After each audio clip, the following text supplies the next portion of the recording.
Okay, good evening. I think we have a very interesting question for this evening in an interesting way. We are discussing the question of, does the Torah treat all people with equality? How do we deal with this in places where it's not so simple? We discussed people with, the Kohanim who have a physical disability or what was the word? The other word I used? Challenge? Sorry? A challenge. That's what they say today. Not necessarily. A challenge can be the person who looks and has, all the limbs and everything in place, but has a difficulty. But it has to do with having something physically maimed or whatever. In any case, we discussed the Kohanim, we discussed Balei Tfilah, a blind person having an aliyah, and we'll go back to blind people today in a different way. And beyond the specific question, I'd like to point today to the discussion and the way that the discussion is handled. And one question is going to be about coming into shul, and another question is going to be a little different. We'll save it for later. The question is, a blind person with a guide dog. Can you come into shul with an animal? Not a turkey, a dog. Can you come into shul with a dog? Generally, I would say there's no reason to bring your dog to shul. You really want to, your dog wants to go for a walk, tie the dog outside and come into shul. There's no reason to bring the dog into shul. Can a blind person bring their guide dog into shul? And here I'd like to, let's see, here we are. Now what I'd like to do is to find the right thing in order to share the screen. That's yours? Sorry? I don't know. I'm sorry. I don't know who it is. Maybe it's I'll be back. Okay. Okay, you see the screen, right? Yeah. Okay. So we're going to look a little bit into two halachic tshuvot about this question of a blind person going to shul with the blind dog, bringing the guide dog into shul. The first is a tshuva by Rav Moshe Feinstein. Anyone from the United States who followed halacha knew the name of Rav Moshe Feinstein.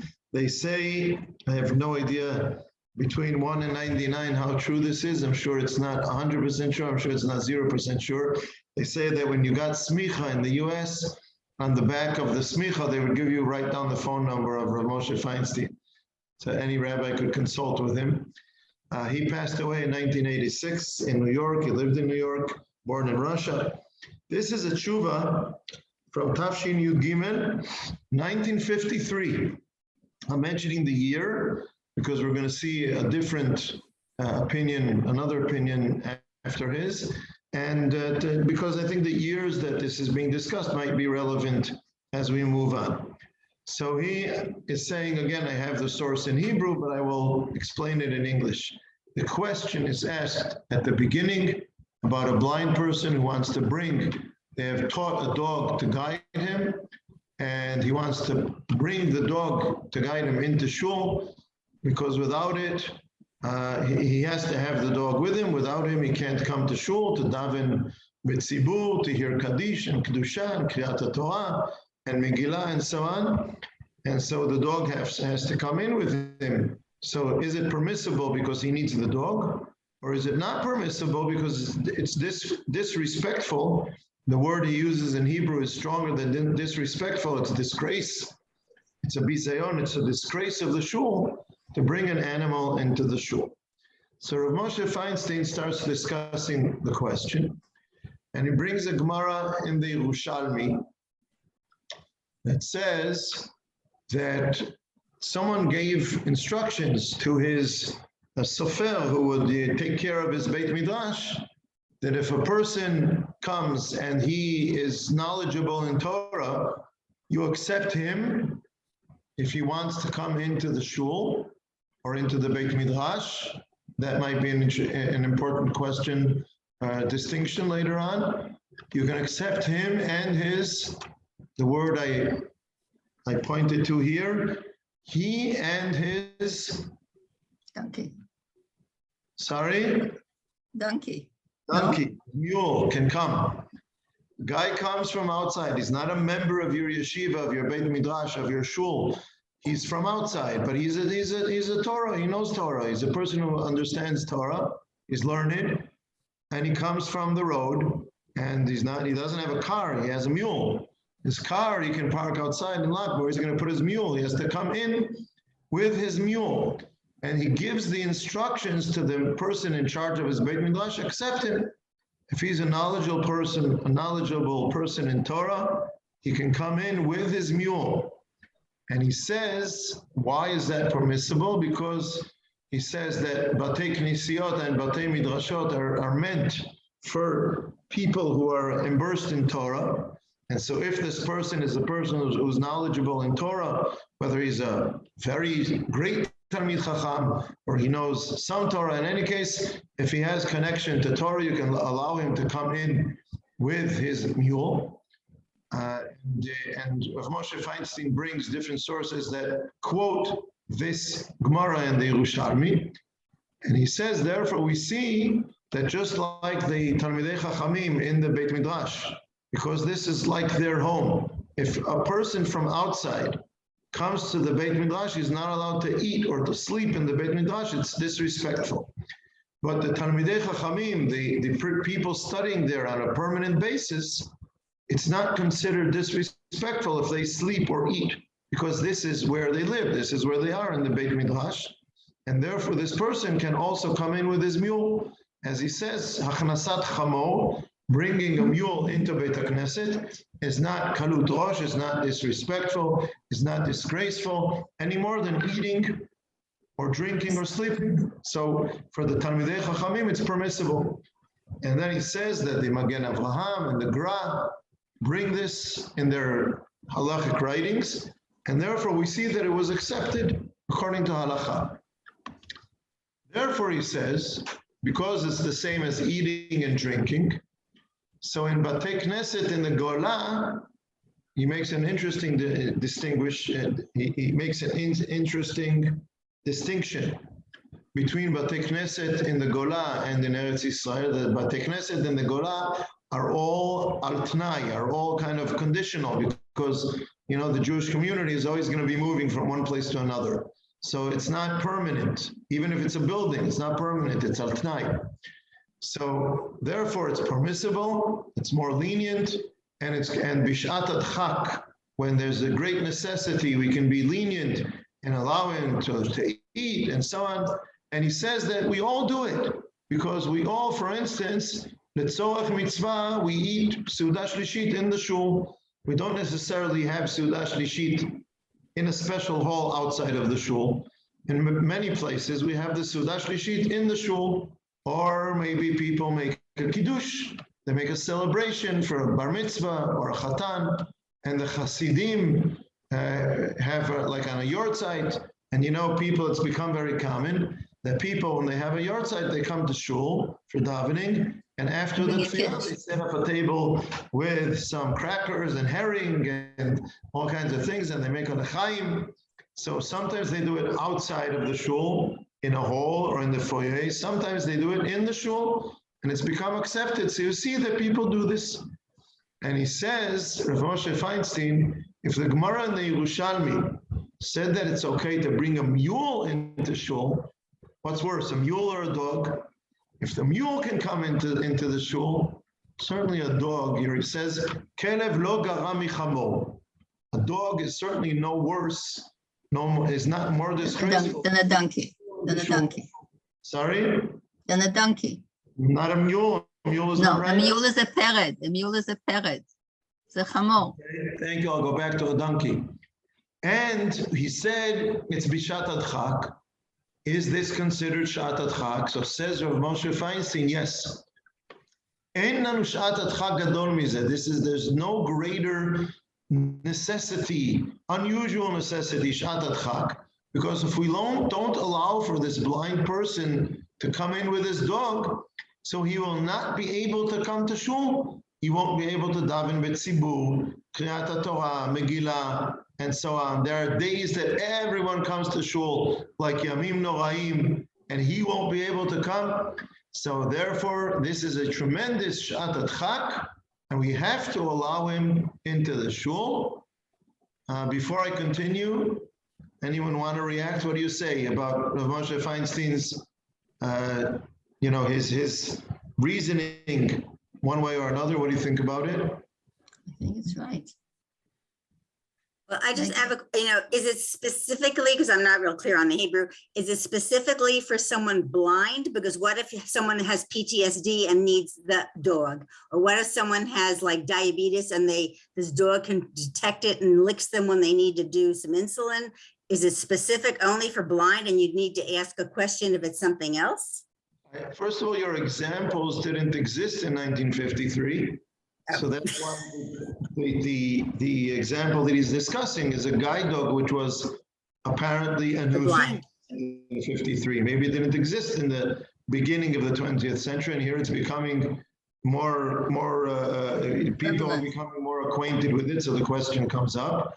But I would say it's no different as long as it's a necessity, meaning if a person has, like you say, PTSD and needs the dog, he will not leave without the dog. The person with diabetes, he won't leave without the dog. This is his way of being forewarned and things like that. So he needs it, just like the blind person needs it. He needs it just as much and maybe more. I'll get to the maybe more in a moment.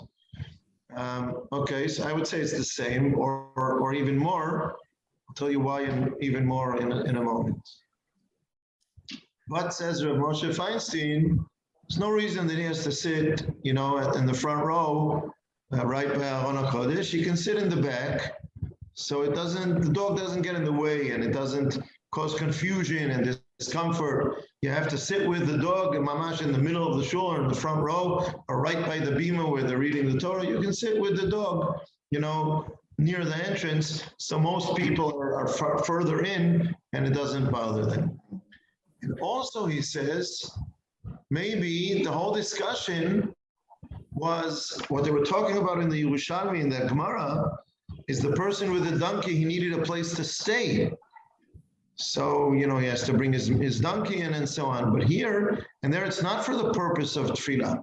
Here, the reason is because the owner or the blind person who needs the dog, he's coming for tefillah. So this is not disrespectful. If most people, you say, no, don't sleep in the shul. If you're in the Beit Midrash, if you're a Talmid Chacham, this is your home. You're allowed to sleep in the shul, in the Beit Midrash.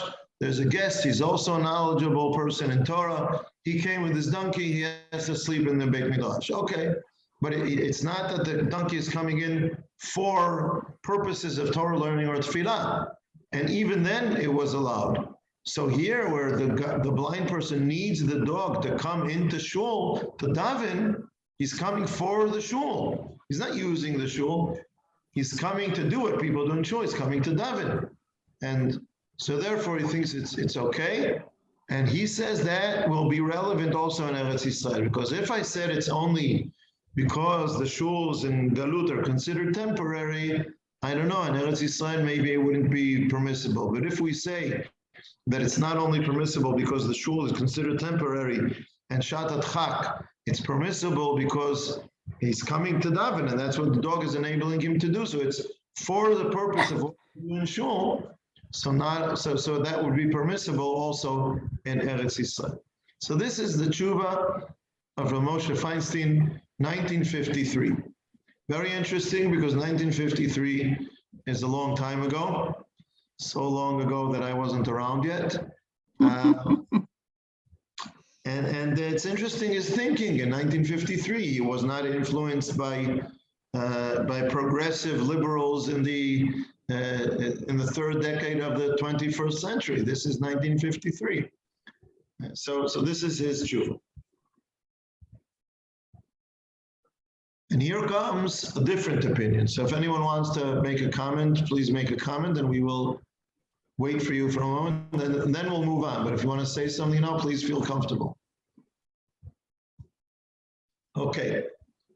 So here's a differing opinion of Mordechai Yaakov Breish from Zurich, who passed away in 1976. And he disagrees. He wrote this tshuva to disagree with Rav Moshe Feinstein. He just brings Rav Moshe's bottom line, and he disagrees with it. As he says over here, "Ulefi aniyut da'ati," in my humble opinion, hora'ah zot muha. This is a very strange instruction, a very strange psak that Rav Moshe Feinstein said over here, and he's going to explain why he disagrees with it. And he brings several different points. I tried to kind of concentrate them and shorten them all. And he says the following. Number one, it's numbered, Aleph, Bet, Gimel, Dalet, Hey. I skipped Vav and I brought part of Zayin. He says the Gemara and the Yerushalmi that Rav Moshe Feinstein was talking about, that's why I said it makes a difference if it could make a difference if it's a Beit Midrash or a Beit Knesset. A Beit Midrash or a Beit Knesset where they were learning. The reasoning why a Talmid Chacham can eat or sleep in the Beit Midrash or even a Beit Knesset is because he's there all the time. It's not the same as a person, he comes for Shacharit and he goes home. He comes for Mincha and he goes home. That's not what we're talking about. We're talking about a person who's there all the time, and that's why he has to stay there. So if he has a donkey, he can bring his donkey in.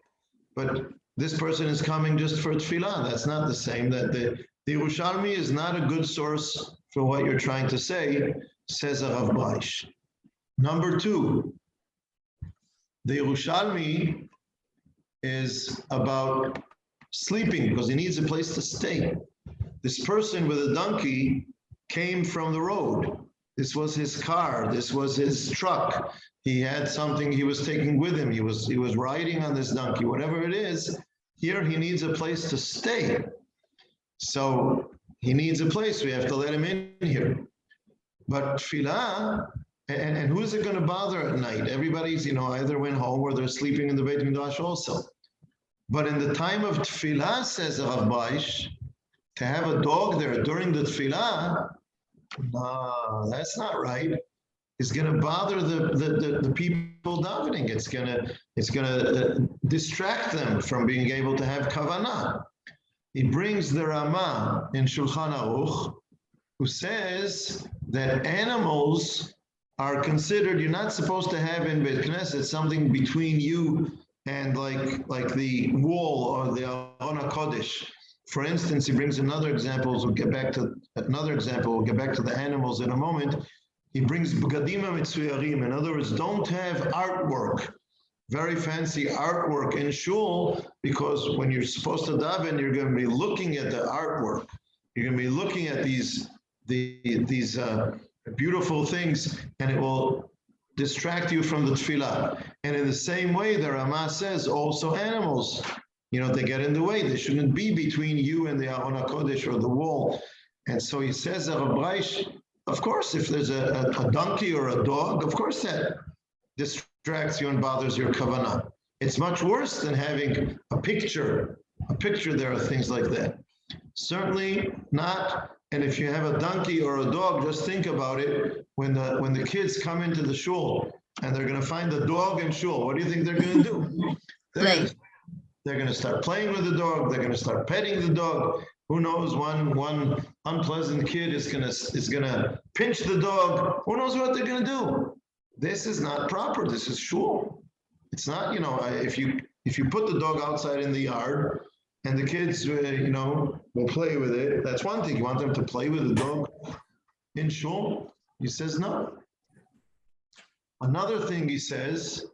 I asked in the beginning what this word means in the Yerushalmi, and you said donkey, but it could also mean, in Hebrew, it could mean, this is in Aramaic, it could mean chamrei, his donkey, or chamare. Chamare is the driver. It's like the taxi or the taxi driver. The person who leads the donkey is called a chamar. The donkey is called a chamor.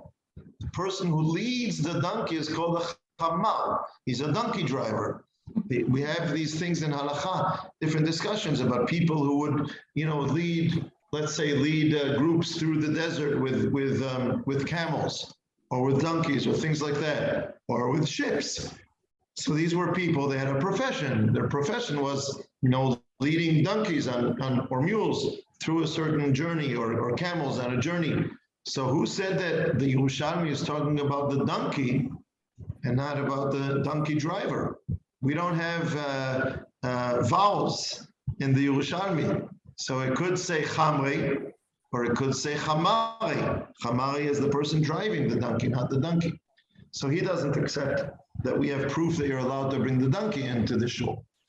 Number 4, he says, he quotes Rav Moshe Feinstein, who said, certainly we all agreed, we didn't question this, but he's going to question it. Rav Moshe Feinstein said, certainly a dog is no worse than a donkey. He says, of course a dog is worse than a donkey. Why?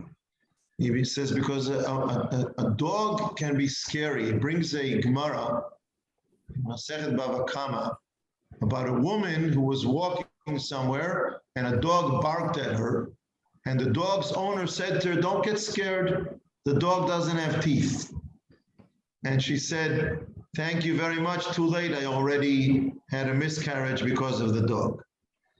You think of I know in Israel, there's a law, I don't know, everywhere. First on the beach, I think you're not allowed to bring dogs, and certainly not allowed to let them run without a leash. Without a leash. You can be walking on the beach, running on the beach, and a dog runs up to you. And seriously, it can be scary. And I mean, I've had that, I'm running on the beach and this dog, looks unpleasant, runs up to me, I get tense. And I'm not the person who's gonna get more scared than other people, but I like tighten up and I get tense. And then the guy can joke about it. He barks, he doesn't bite, Mister, I could get a heart attack before you tell me that the dog only barks and doesn't bite, So this is what our Baish is saying. So, well, of course a dog is worse than a donkey. What's the donkey going to do? He's going to say, yeah, okay. The dog is going to bark and someone's going to get scared. And then he's going to say, oh, no, he doesn't have any teeth. Too late. So if we're talking about scaring someone in shul, in the middle of the davening, the dog is going to bark. It's not going to distract people. It can scare people in the middle of the davening. Of course, a dog is worse than a donkey. The most interesting is the following. Number 5. You see, it's letter Aleph Bet Gimel Dalet Hey. And he says, Rav Baish, another reason, another consideration, this is the main consideration. He says that, Yiddishkeit is becoming kind of loose, kind of too light. We need to make halakha, we need to make our communities more stringent. Because let's say you come into shul with a donkey, okay? How many people are going to come into shul with a donkey? There's this one guy who passes through our town with his donkey. He needs a place to sleep. The Yerushalmi says, let's say it's the donkey and not the donkey driver. He says he needs a place. He's knowledgeable in Torah. He needs a place to sleep. Okay, you think tomorrow everybody's coming with their donkeys to sleep in the Beit Midrash? They're not. But in our world today, says Rav Baish, one blind person is going to come with a guide dog. The next Shabbat, 2 other people are just going to bring their pet to shul. And the Shabbat after, we're all going to be bringing our dogs to shul. And he said, so I would say it this way, they're not going to call us the happy clappy shul, they're going to call us the doggy shul.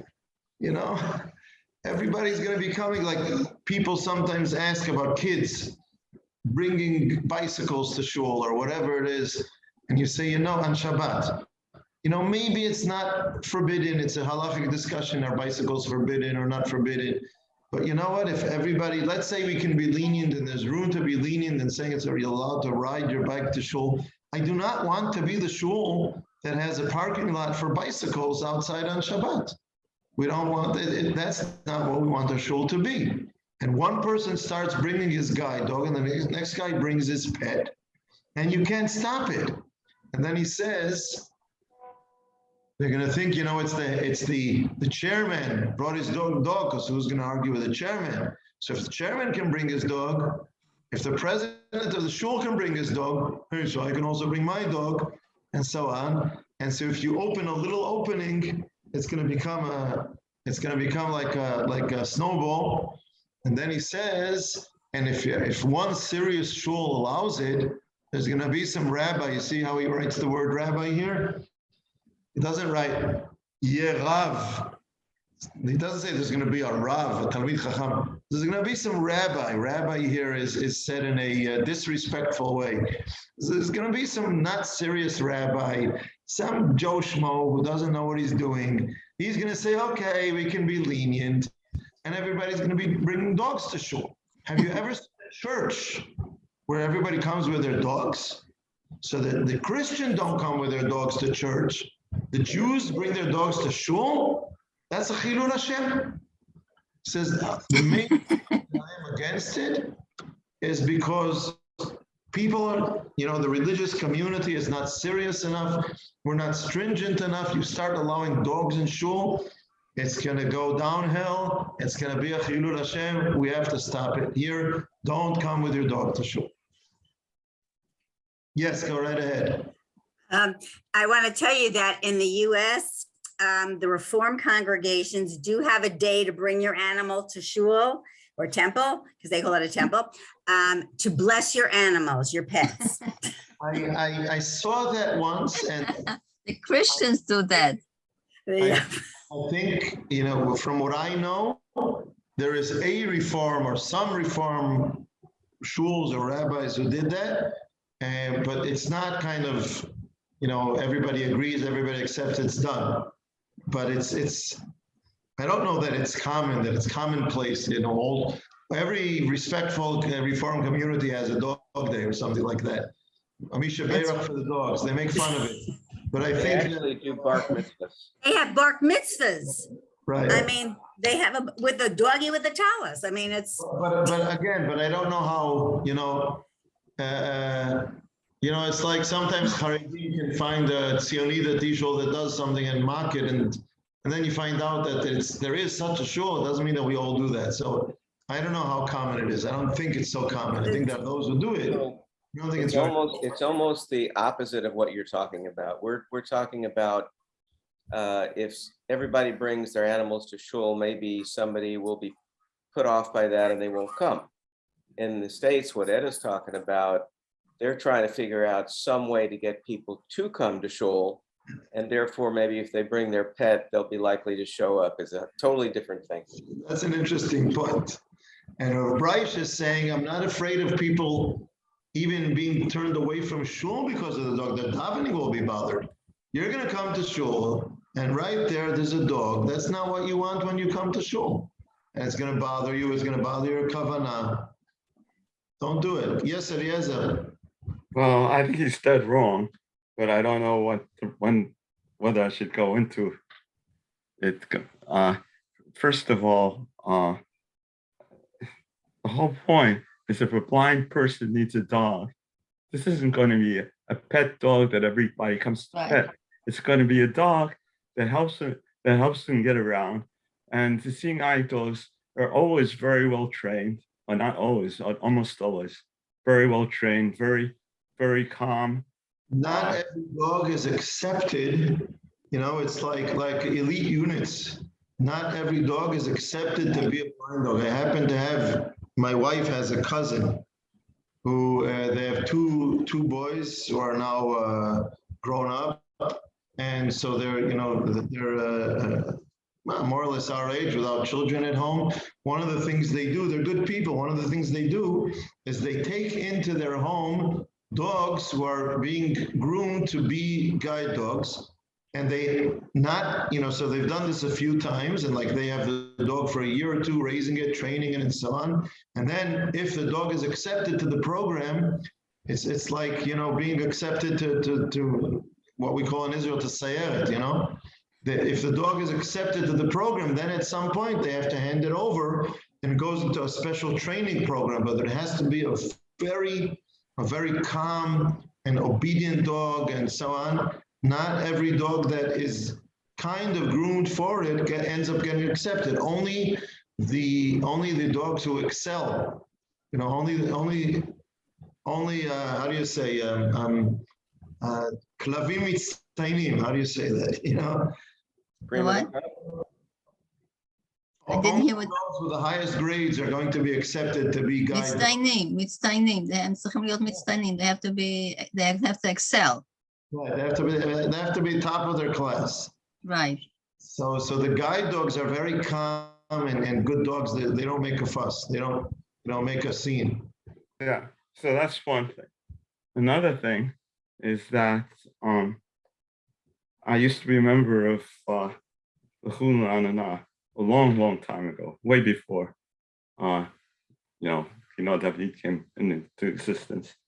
And they had a Dvar Torah there in the synagogue. And I after shul, and I wanted my wife to sit next to me with the Dvar Torah. And the rabbi said to me, "Doesn't look good." And so that was the beginning of the end for me at David. But I mean, at L'chunra, but this sounds exactly the same mentality. You know, it doesn't look good to have a dog in shul.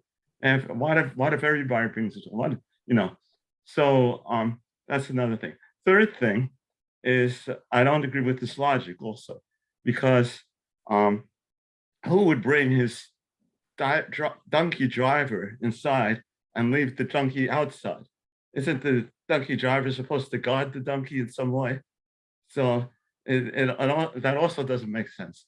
And the only thing I can think of is that things often depend on your community, on your circumstances. And it might be that he's from a much more rigid community, and that they, you know, feel that they have to keep their proper decorum. I don't know that he is from a more rigid community. I think he wants to create a more rigid community. I think that's what he's saying. I think the community is too, how do you say, is this the right word, frivolous? It's too lightheaded, you know, it's what we call in Hebrew, datim light. You know, yeah, they come to shul, they'll bring their pets, it'll be fun. No, we have to make shul serious. Don't bring your dogs in, stop it. Just put, you know, stop the buck at that point. Don't start coming to shul with your dogs, with your bicycles. We have to make the shul more serious. We have to make it more rigid in that sense, because it's disrespectful. And I have to say, I wanna give space for what he's saying. I assumed that generally we will identify more with Rav Moshe Feinstein than with the Paish. I still want to think about what he's saying. And what about Eliezer? What about the distraction? Is it not going to be a distraction? I agree with you. The guide dogs are very well trained, very calm, quiet dogs. But still, you come into shul and there's a dog sitting there. Isn't it a distraction? Anything can be a distraction. I mean, like, you know, if people want to be distracted, they can find anything. I'm sure that if the rabbi of the shul made an announcement, a suitable announcement, saying that, you know, that we permit dogs only in particular cases, that people would believe. But, you know, I mean, like, as I said, you know, like a woman sitting next to a man in the synagogue, even not during the time of tefillah, that's a terrible distraction. And, you know. Okay. I think it also depends, doesn't it, on how normative it is. I mean, if every Shabbat The same person comes in because the person is blind, hard of seeing, whatever, with the same dog, and the dog doesn't bark at anybody, and it becomes normative, and then it's not distracting. But if you have more than one dog, it can be very happy. They can be discussing many important things, the dogs, amongst themselves, loudly Now, too you could sometimes. also, What do we do you then? could also, You can look at it in two ways. Your shul could become the shul where other people are going to come with guide dogs because there's a shul that doesn't accept them. And then you become the shul that accepts them, so they're going to come to you. So you can say, I don't want to be the shul that we're There we over. go. Here's an example. Or you could That's say- right. With my dog, yeah, it'd be disruptive. Or you could say, that's the most beautiful thing I can think of that my shul could become, is the home for the blind people who are not being accepted in other shuls because they want to come with their guide dogs. And we are the shul where they're going to be accepted. So we'll have 3, 4, 5 people with dogs and with guide dogs in our shul. How do you look at it? It's an interesting question. If the dogs are quiet, maybe they sit in a certain area, and that's it. Okay. So Rav Moshe Feinstein, by the way, did I bring that or didn't I? Yeah, He says at you the did. end, In the beginning, Yes, he says here, but it's good that he should sit near the entrance, right, so that he can, Yeah. right, right in the front row, as I so said. nobody trips over them, right. Look at this last paragraph that I brought from Rav Bach. He says there's a side to say that Rav Moshe Feinstein said, it's shatat chak. There's a very strong case in favor of allowing him to come with a dog, because otherwise he won't be able to come to shul, to tefillah b'tzibur, and so on. And Rav Bryce says, wait a minute, what do you mean? Of course he can come. There's no one in the community who can help him come to shul. Have someone help him come. Even, I would say, he even says, if he can't come, so he's what's called anus. Hashem doesn't judge him severely for not coming to shul. He wants to come to shul, he can't. I would even say about this case that a person who wants to do a mitzvah and can't do it because he physically cannot do it, so HaKadosh Baruch Hu considers it as if he tried to do it, and Hashem knows that if this person wanted to come to shul and he can't come because of the dog, so Hashem understands and doesn't kind of count it against him. And then again he says, what? Come on, there's no one who can help him come to shul? What do you say about that? But maybe he wants to be independent. Okay. it was 45 minutes. Maybe that's why. Oh, that's why. You set it on certain time. And when I press the share screen, it by mistake presses the stopping the recording. In any case, the point of independence is the point here. That's why it's in this context of equality. The person who has a disability wants to be the same as everyone else. Today, there are kind of electric, there's an electric wheelchair. The person wants to be independent. He can have a helper who takes him everywhere. He doesn't want that. He wants to be able to get around on his own. A person who sits in a wheelchair is, people speak down to him, speak softly to him, speak childly to him, as if he's a child. And because of that, today there are these special electric equipment, electric devices. Right. The person is standing up. He cannot stand on his own 2 feet, but this seat or this kind of thing holds him in place, standing up. He rides around town standing up. So when he meets you in the street, he's meeting you on eye level, and that changes the way people treat him. So sure, you can He say, feels by himself. can bring you to shul. Someone can push you in the wheelchair, etc., etc. But what the person wants is to be the same as everyone else. So should the halacha be, once again, same question as the previous times, is this a leniency or stringency? Am I being more lenient if I allow him to come with a guide dog? Being lenient about having animals in shul and it might distract someone? Or am I being more stringent in allowing to this person to maintain his independence and come with a guide dog to shul? So these are the issues. at hand. Mhm. So it's a fascinating machloket between Rav Moshe Feinstein and Rav Breish. It's really fascinating, very interesting discussion between the two of them. 1 second, I want to open something else. I just have to find it. Quick comment. Here we are. Go ahead, please. So one thing I guess we haven't gotten into too much here, but it strikes me that there's a difference of opinion between Rav Moshe and the other rabbi about what's the purpose of going to shul. And why do you have a shul at all? If it's there only for people who are fully independent, don't really want to talk to anybody and be distracted, and it's almost like they could go daven in a funeral home and they'd be happy. Or you want to be open and inclusive and have people there that want to be there, and if you need to make a few extensions for somebody that has a special need, then you do that. That's, you're having a real feeling for why they want to come. And so what kind of shul do you want? On the one hand, I think Rav Moshe was saying, he wants to daven, he wants to hear the laning, he wants to hear Megillah reading, and so on. And if you leave him at home, he can't do all that. I mean, he can daven, but bichidut, he can never daven with a minion. What's he going to do about Megillah reading? So someone's going to have to come to his house to read for him. He'll read on his own. He can be Yotzei or Rav Breish. Rav Breish is saying, he's anus, it's okay. He doesn't have to come to shul. He's exempt, but he doesn't want to be exempt. He wants to be part of the community. It's not just he wants to be in a social club. He wants to be in the davening. He wants to be in the avodat Hashem.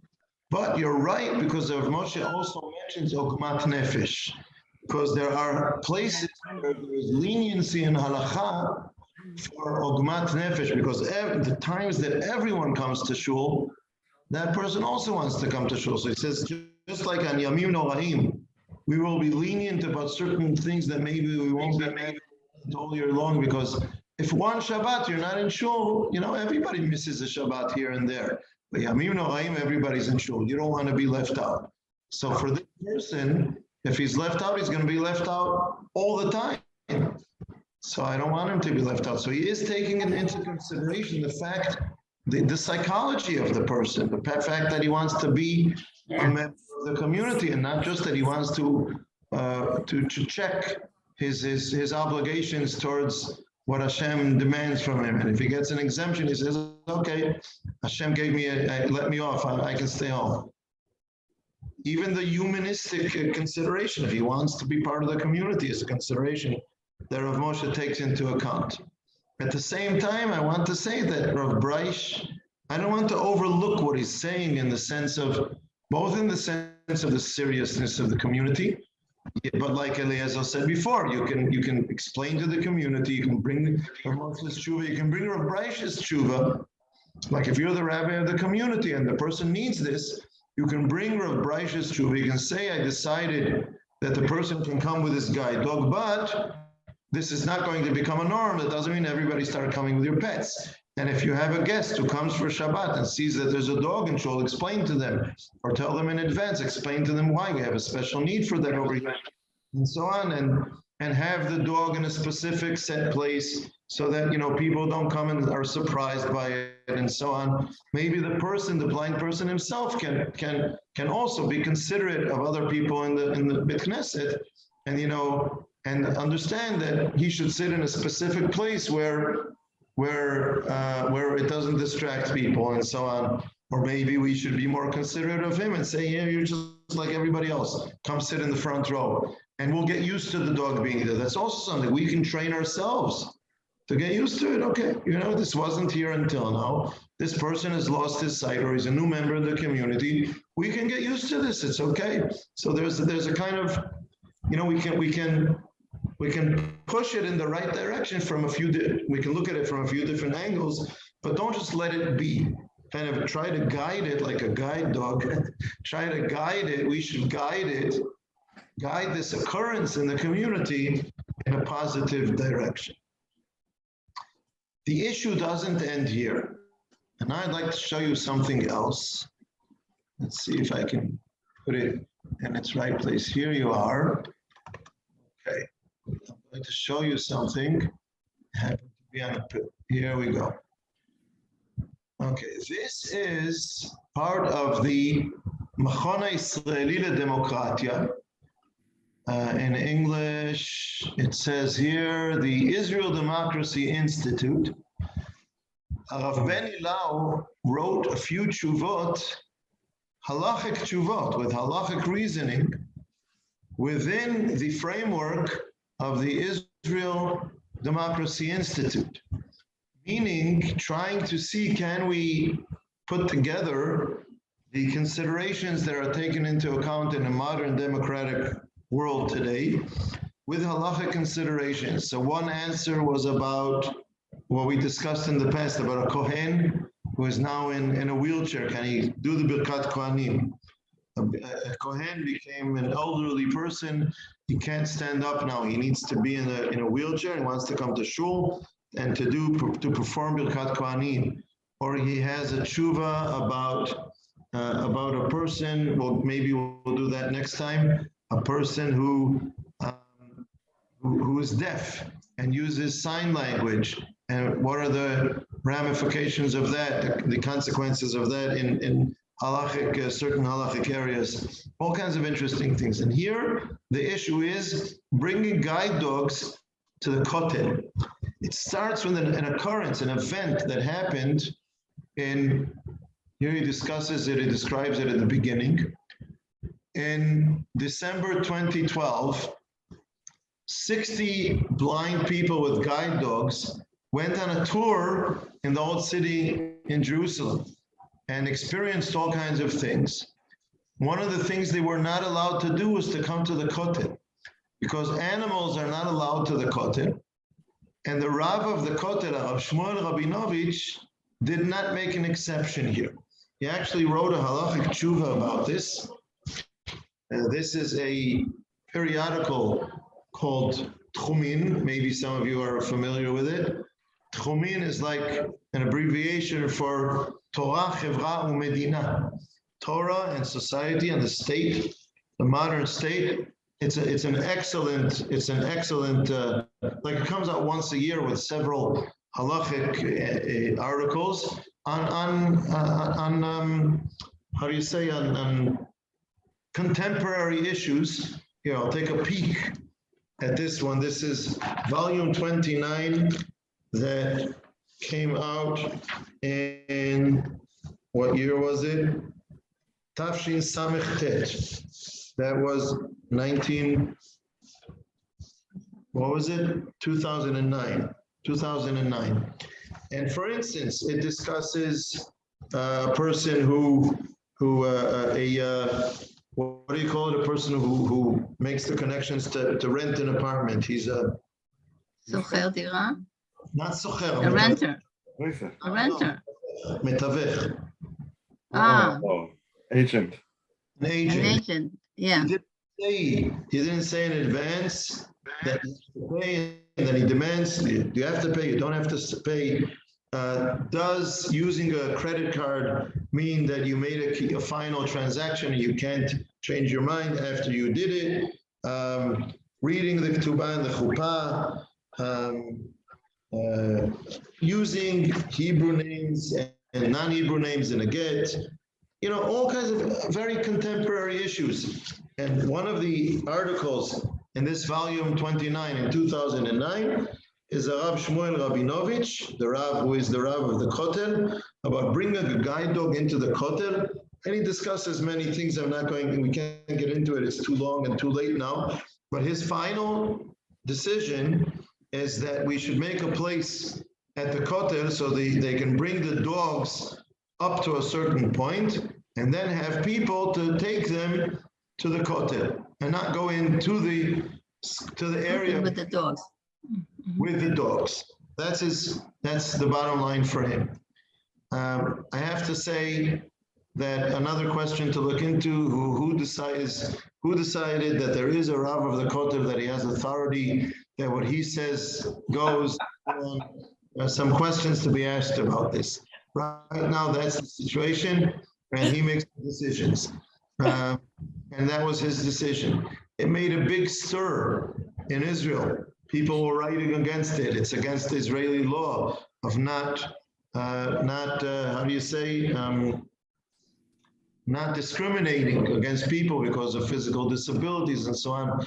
And so he brings, Benny brings the tshuvas here of Rav Feinstein, of Rav Bleish. He brings those two tshuvot that we discussed shortly today. He brings some other things. He discusses the question of the blind person needing the dog. How do you look at it? He wants to be the same as everyone else. He wants to be independent. Everything that we discussed here, he brings some other opinions. He brings a machloket about what was Rav Soloveitchik's opinion on this. Rav Shechter says Rav Soloveitchik said it's forbidden.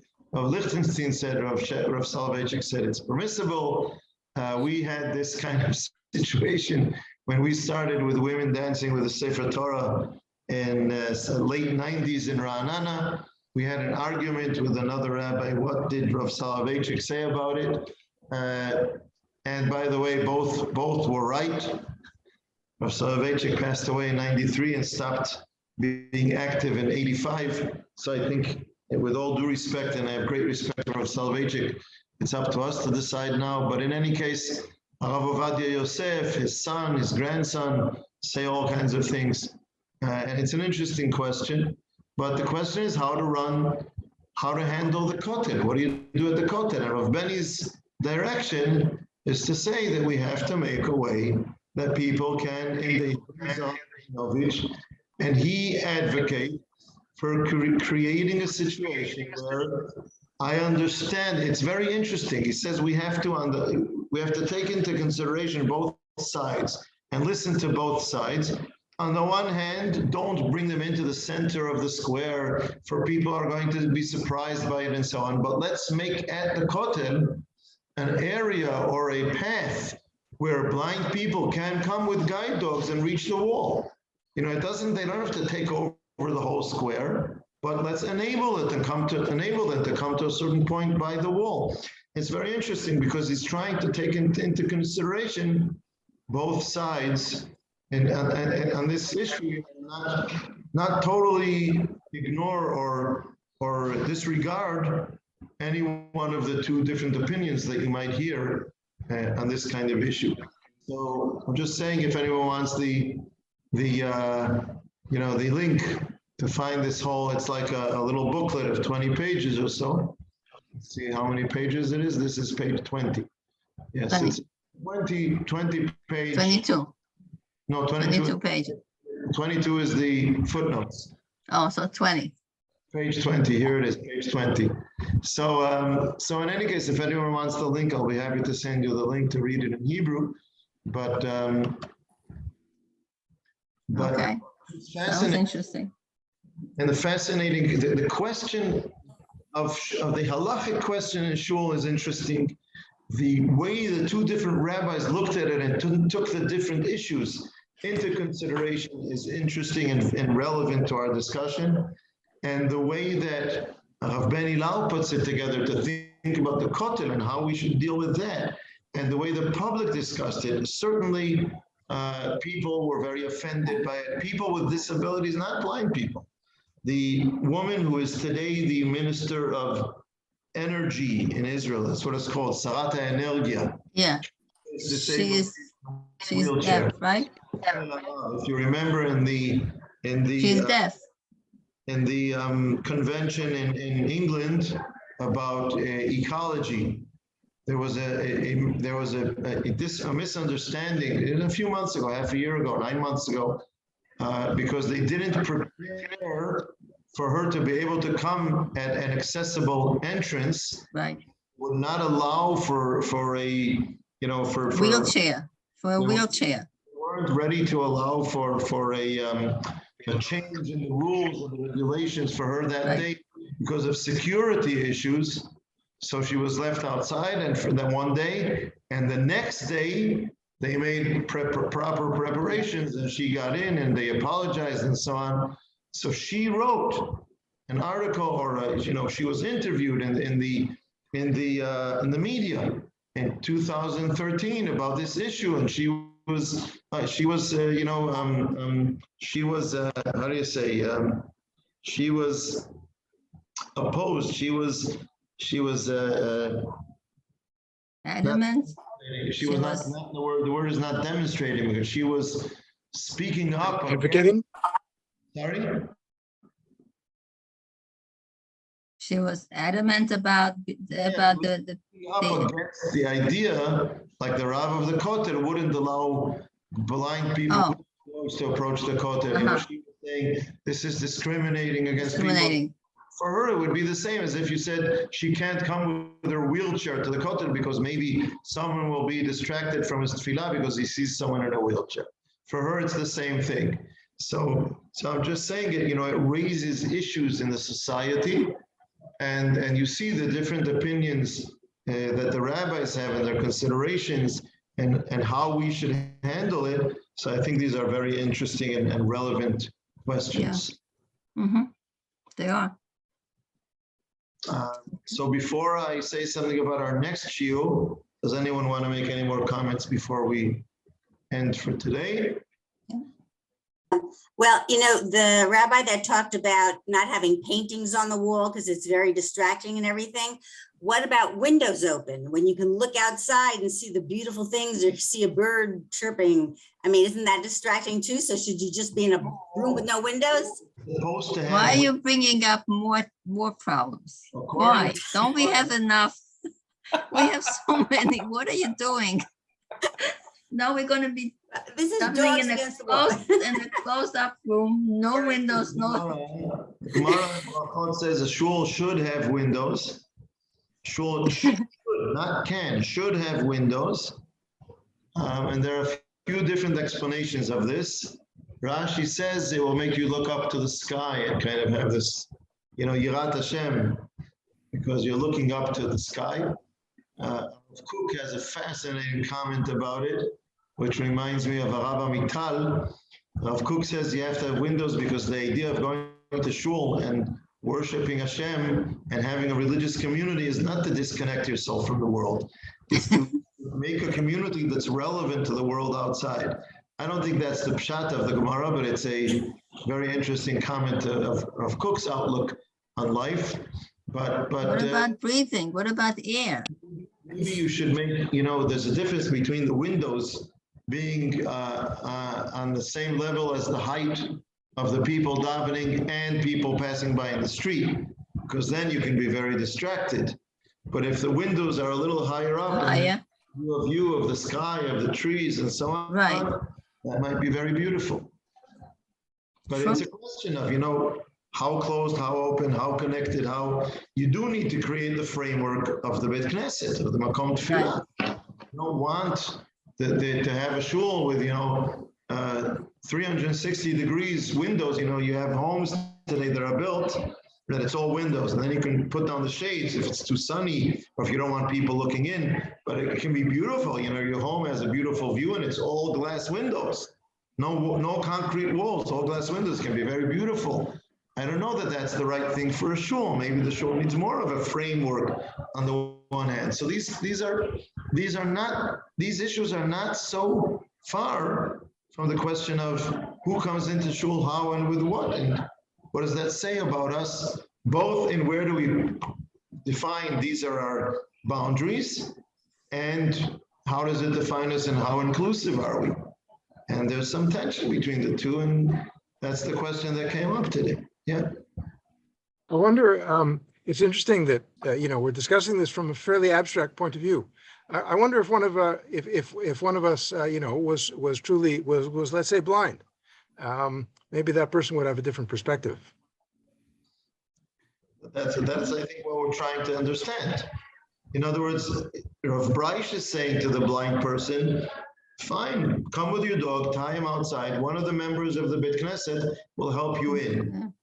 And we've grown in our understanding in the last decades, and we understand that the person wants to be independent. Now, what if the person says, that's fine with me, I'll bring the dog to the entrance, somebody will help me in. I'm fine with that. Do I have to oppose that and say, if he's okay with it, I'm not okay with it, I want him to be independent? Again, I have to listen to the different members and see how we can make sure that different opinions are taken into account, or maybe not, because there's no end to that. You know, one person is going to protest A, and the other person is going to protest the total opposite. So we have to make decisions. But certainly we have to try and be as sensitive as possible to what are his needs. How can we make shul equal for him? I'll tell you a great story about Rav Avi Weiss in Riverdale. They brought deaf people to shul around Rosh Hashanah, and they put balloons, or they had them put their hands on the bima, and then they blew shofar. When you blow shofar, they could feel the vibrations of the shofar or see the balloons moving because of the vibrations in the air. So this was to give them an experience and a certain sharing in the experience of hearing shofar. But even just to think about that is fascinating. I once approached for Tikkun El Shavot, I wasn't consistent about it. I approached someone from the area and I asked if they could send someone who would sign language the shiurim on Shavot. And I asked around, and the answer I got was that they asked, the people in town, is there a deaf person in town who won't read lips and would want a sign language person to be there sign languaging the shiur on Shavuot? If you hear of someone who says, this is frustrating, or worse, it's disgraceful, I want to come to the shiurim on Shavuot, but I can't hear, so I can't come. If you know of someone like that, tell them, absolutely, let's look for someone who can sign language the shiurim for you. But the point was, I was trying to be proactive and look for, say to the person, if you're out there and we don't know that you're there, please approach us and we'll find a solution.